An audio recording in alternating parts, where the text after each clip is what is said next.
超人嘅主題曲，你最中意嘅又會係邊一首呢？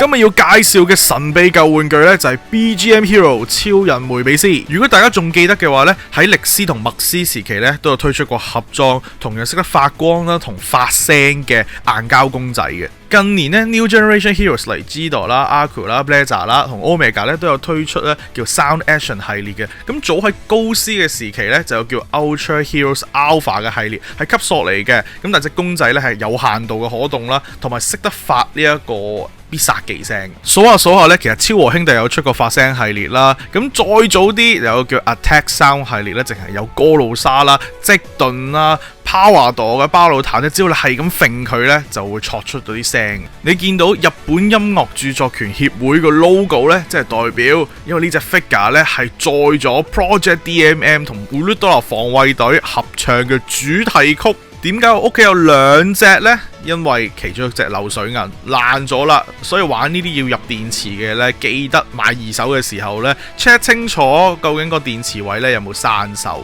喂！大家睇緊呢段片嘅同時呢，希望大家可以撳埋個訂閱掣，收睇我最新嘅影片啊！其實呢，我係有開 Instagram 嘅，咁我嘅 IG 呢會定時更新呢超人嘅最新資訊啦，同埋分享我自己嘅玩具啦，同埋一啲收藏品嘅，希望大家多多支持啦！呢一隻嘢呢，其實我見過好幾次嘅，但係見親呢都係唔識着燈啦，又或者個喇叭壞㗎啦，甚至乎呢係佢個 body 上面花 Q 晒，又或者起咗啲膠粒啦已經。我自己好中意梅比斯嘅，咁所以呢件玩具嘅價值呢，真係純粹係個主題曲嗱，仲要唔係 full version，佢係唱足3分鐘剪輯嘅音頻。當年嘅售價呢係4180 yen， 咁呢。膠公仔嗰陣時咧，一盒咧06年只係賣緊770 yen 啫，即係你要犧牲5隻膠公仔嚟買一隻 BGM Hero， 咁但係爽嘅，因為播住主題曲咧，可以任撳佢嗰啲叫敲聲啦、戰鬥聲啦同必殺技，咁對小朋友嚟講係幾吸引嘅。事實上，如果你去中古鋪頭嘅櫥窗見到呢一隻嘢而冇盒嘅話呢，你會覺得佢係老翻玩具嚟嘅，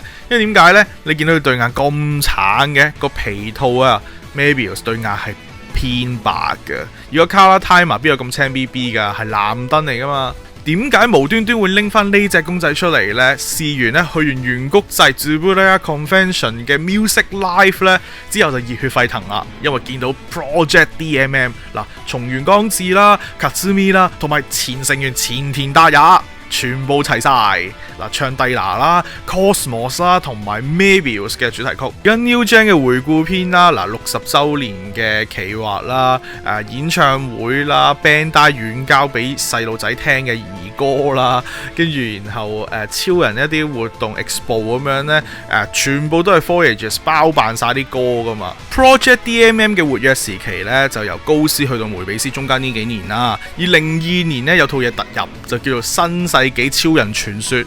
剪輯嘢嚟嘅，超人一齊跳尷尬舞，咁裏面有首插曲就叫做空想少年，又係狂 loop 噶啦。之後呢，仲有一首更加洗腦嘅，就叫 Ultraman no Kiseki， 成日播嘅。咁見到作詞人好多都係松井五郎啦，作曲好多係大門一也編埋曲啦，咁所以好多好歌聽啊嗰個時期。我哋聽下歌嚟噶。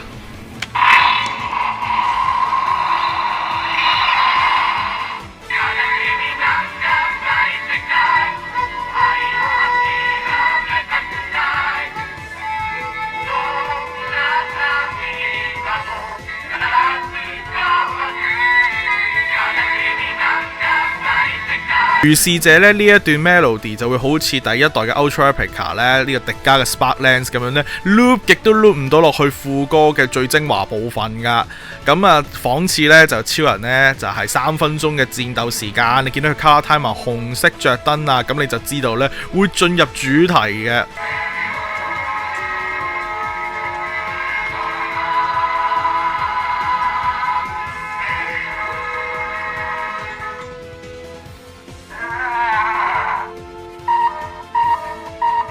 唔記得咗呢一個 Color Timer 幾耐先至會自行點滅啦，對眼會熄燈嘅。咁但係呢，就純粹都係聽歌㗎咋，真係冇嘢好玩嘅呢隻嘢。我係聽呢啲歌呢，冇咁 rock 呢，但係有熱血嘅喎。咁個路線就同影山啊、遠藤正明啊、北谷陽呢唱嗰啲風格呢係有啲唔同嘅。咁不過呢，喺嗰個時期，平成呢啲歌一響起呢，咁個回憶就翻晒嚟啦。咁所以呢，其實呢段片呢都係純粹去同大家分享下我嘅感受嘅啫。